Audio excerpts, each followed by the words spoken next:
What's one thing your fans might not know about Lisa? One thing my fans might not know about me is that I have a full passion about cars. I've Oh, been nice. obsessed with cars ever since I was young. Okay, what's our favorite car? What's our dream car? Dream car, Porsche 911 GT3 RS. There we go. All right, shout out. Maybe we can get one of those here in the near future. Yes. I love my That's car awesome. right now though, can't complain. Okay, what are we driving around town right now? Audi A3.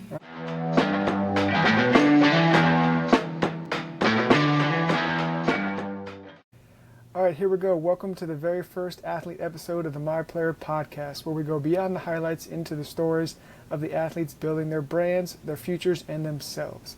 I'm your host today, Connor Shank, and this is the MyPlayer podcast brought to you by Constant Sports. So we have a really exciting guest today, first athlete episode, kicking it off today with Lisa Szeibert. Thanks for joining us today, Lisa. Hey guys. Exciting stuff. So Lisa's not just a standout gymnast at the University of Missouri. She's an SEC all-academic athlete, a former USA Gymnastics national competitor, and really one of the most promising student athletes we've seen when it comes to both performance and presence. So today we're going to talk about her journey through elite gymnastics, what it's like competing at the University of Missouri, her future, maybe some floor routine, preparation she does before and after, and really get a deep dive into her and her career. So let's get into it, Lisa. We'll start off with your journey and how did you fall in love with gymnastics? I started gymnastics when I was 4 years old. My parents put me in a class because I had so much energy and was flipping off furniture and swinging off the lamps at home.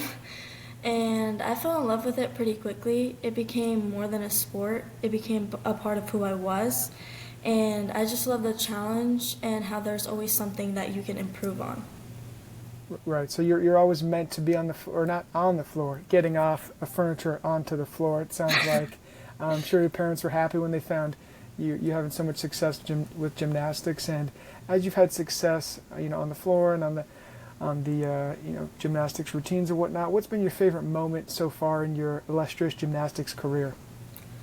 That's a really tough question because I've had a few unforgettable moments, but if I'd had to choose, I'd say getting invited to the developmental camps for 2 years was really special. And just being in the gym and training with gymnasts like Jocelyn Robertson, Nola Matthews, just pushed me to another level and show me what elite gymnastics was really about.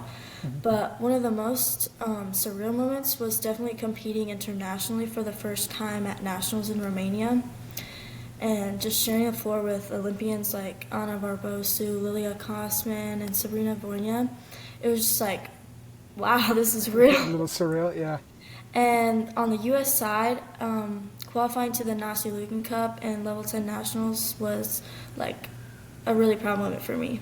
That's awesome. Yeah, it's awesome to hear. Great to hear. And as you were competing, the SEC has some pretty hostile environments, and then obviously in Romania and doing the international gymnastics. When you're kind of in the heat of the moment, what either strategies or things kind of keep you focused on your routine and what you're trying to execute? Staying focused is all about consistency and mindset. So before training or competition, I always follow a mental routine, visualizing my full routines from start to finish, or controlling my breathing to stay calm. And during meets, I have specific cues I repeat to myself, like tight core or you got this, which help me stay in the moment. And I also rely heavily on pre-routine rituals, like chalking my hands the same way or taping up the same way before bars. Okay. Yeah, I was going to ask you, are there kind of some superstitions that you do with, starting Yeah. with the left wrist or right wrist? Kind of sounds like it. That's awesome. It's I've a lot of athletes kind of have that where it's like baseball players will do their left cleat first and their right cleat. So whatever works, right? Whatever gets you prepared and locked into the moment. That's awesome to hear. And then as you've had so much success, kind of on the mat, talking a little bit about off the mat, and specifically with your merch lines and what chose to make you build your merch at MyPlayer. So kind of walk us through that process, what it was like, and maybe some of your upcoming merch that you have on deck. I really wanted to create something that represented who I am, not just as a gymnast, but as a person.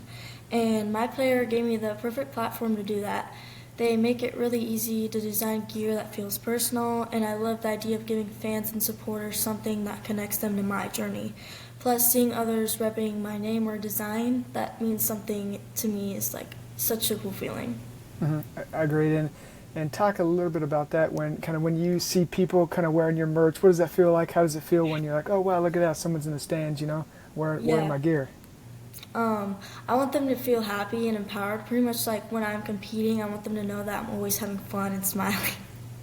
Perfect. Yeah, well said, well said. And then speaking about kind of your fan base and things and building your community, what's one thing your fans might not know about Lisa? One thing my fans might not know about me is that I have a full passion about cars. I've been nice. obsessed with cars ever since I was young. Okay, what's our favorite car? What's our dream car? Dream car, Porsche 911 GT3 RS. There we go. All right, shout out. Maybe we can get one of those here in the near future. Yes. I love my car right now, though. Like, can't complain. Okay, what are we driving around town right now? Audi A3. Okay, perfect. Love it, love it. Sounds like I was going to say the fans. It might be a good surprise. Maybe some of them knew it, some of them didn't. So that's awesome to hear. You kind of dropping that on the MyPlayer podcast. And as you continue, evolving and building your brand and athletes and things like that, have you noticed kind of anything as far as kind of the business and marketing side through your experience in NIL? Yes, definitely. Is it anything you imagined? Or is it different? Kind of maybe some of your teammates, or what does everyone kind of think about it now that it's, I guess a standard practice, right? People are building their brands and their communities.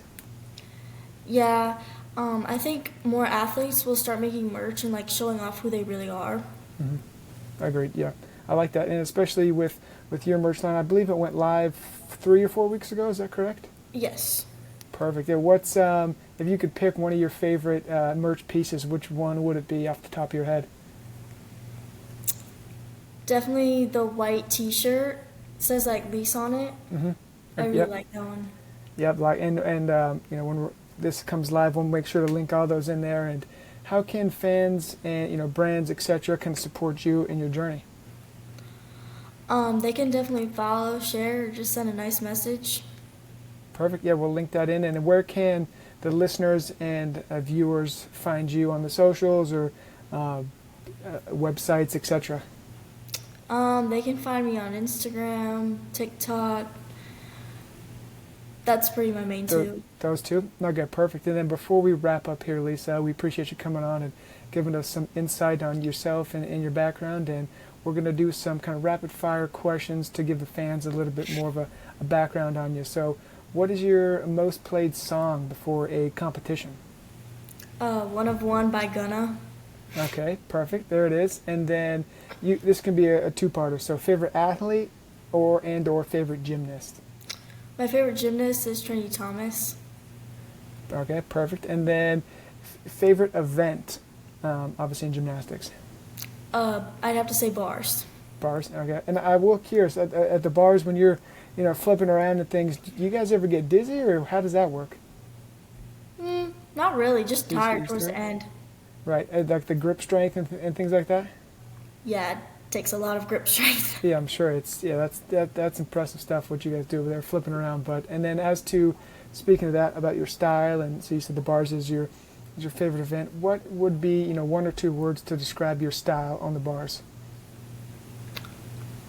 I'd have to say flowy, maybe. Flowy. All right, I like it. It's perfect. Well said, and it makes sense when you're doing, coming back and forth from bar to bar and Yeah. doing that whole deal. So we appreciate that. That's a great answer. We'll make sure to keep that in mind when we see you on the bars. So as you head into the summer months, do we have a lot of training, recovery? What's kind of the summer months looking like for you? Yeah, we're currently in summer training, and I'm just getting all my routines ready for next season. Perfect. Do you have any upcoming meets or events circled for the upcoming season? Not until like September, Okay. October, like later. Gotcha. So we'll make sure to keep our eyes opened during those months, and as you guys continue your summer training and practice throughout these summer months. And Lisa, it's been a pleasure as we had you on today, the MyPlayer podcast. Thanks for sharing your story and showing us what it looks like to build something real on and off the mat. And so we appreciate you coming on, and thanks to all those who tuned in. And make sure to go check out Lisa's merch, follow her on the socials, and we're looking forward to having more spotlights and turning moments into merch. So we'll catch you guys next time. Thanks again, Lisa. Thank you.